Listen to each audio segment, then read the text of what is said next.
Again then guys, and welcome to another Special Projects custom build, and this time we've got something a little bit different, perhaps a little bit oddball. This is a vehicle which I personally really like using on Gran Turismo, and I always have, the Hyundai Accent WRC rally car. This is, in my opinion, a great rally car.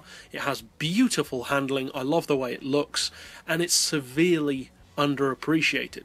But what we're doing with this build is basically turning it into not a rally car, but actually a touring car, much in a similar style to vehicles like the BMW 320i touring car, which is on the game.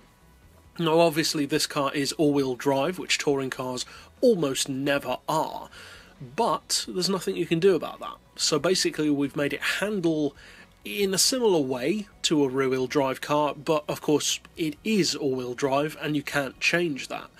Now, as far as the visuals, of course you can do very little to most race cars, if anything at all to the majority of them, so we'll go straight over to the mechanical tuning garage first of all for the setup of the car, and then after that, of course, take it out to a track to see how it performs as, in effect, a touring car. Now, this is one of those builds which I wanted very much to be a PP relevant build, to be rounded off to a usable PP level, a PP level that's relevant for seasonal racing, online racing, etc., to make it a tune that can actually be used not just for fun, but for racing as well. And as you can see, I chose 475 because that aligns up quite nicely with the kind of specs that you'd assume a touring car based on this could have. Now I've gone for racing softs, but obviously of course you'd rarely use those. You'd usually have racing hards or sports hards even if it were for seasonal events, and online it just depends on personal preference. As far as suspension, I've reduced the ride height to 90 front and rear. Springs I've increased quite a lot to 1175 and 1025. The dampers to 4. Anti-roll I've left on 3. I've got neutral camber and tow, and you've just got so much grip with an all-wheel drive car that you just don't need those. We'll come back to the gearbox last, as we usually do. As always, of course, based on personal preference, you will want to change around the diff, the centre diff, based on your personal driving style.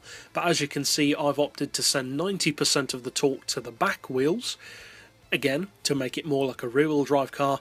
And then as far as the regular diff, I've put the initial torque as low as possible, the acceleration and braking as high as possible.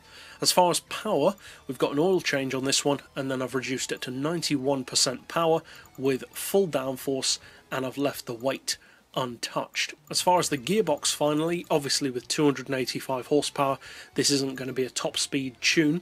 I've gone for an auto setting of 130, then individual gears of 3.2, 2250, 1700, 1350, 1125 and 975 with a final drive of 4. Now the top end acceleration on this car isn't as quick as some other track going race cars, because at the end of the day it's not a track going race car, it's a rally car, and rally cars don't need top end speed. So for top end performance, it is a little bit slower than some. The top speed is around 140-ish or so, maybe a little higher, a little lower. But for most tracks at this PP level, that's pretty much all you'll need. So overall, that's it for the build. Now let's take it out to Silverstone to see how it performs and if it's convincing, at least, as a touring car. Now, depending, of course, on the response to this tune, whether or not the majority of you guys enjoy a tune like this, that is a bit different to what I'd usually do, there is, of course, an opportunity to do more like this. You could make other rally-based touring cars, and also vice versa, but usually touring cars don't really work as rally cars. Many of them can't have dirt tyres, for instance.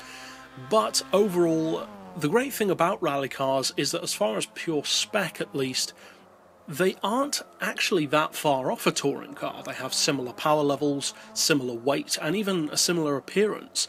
Overall, I personally really like this car as a touring car build. The handling is superb on this car. It's very easy to drive. You've got hardly any power really to deal with, so it's very easy to use the power that you've got, especially with all-wheel drive. And overall, it's fun, and I definitely intend to use this when I can at the 475 PP level. So if you do decide to use this slightly oddball or different tune, obviously I hope you find it fun and, of course, potentially competitive as well. But that's it overall for this particular build. I'll see you guys next time, and as always, thanks for watching.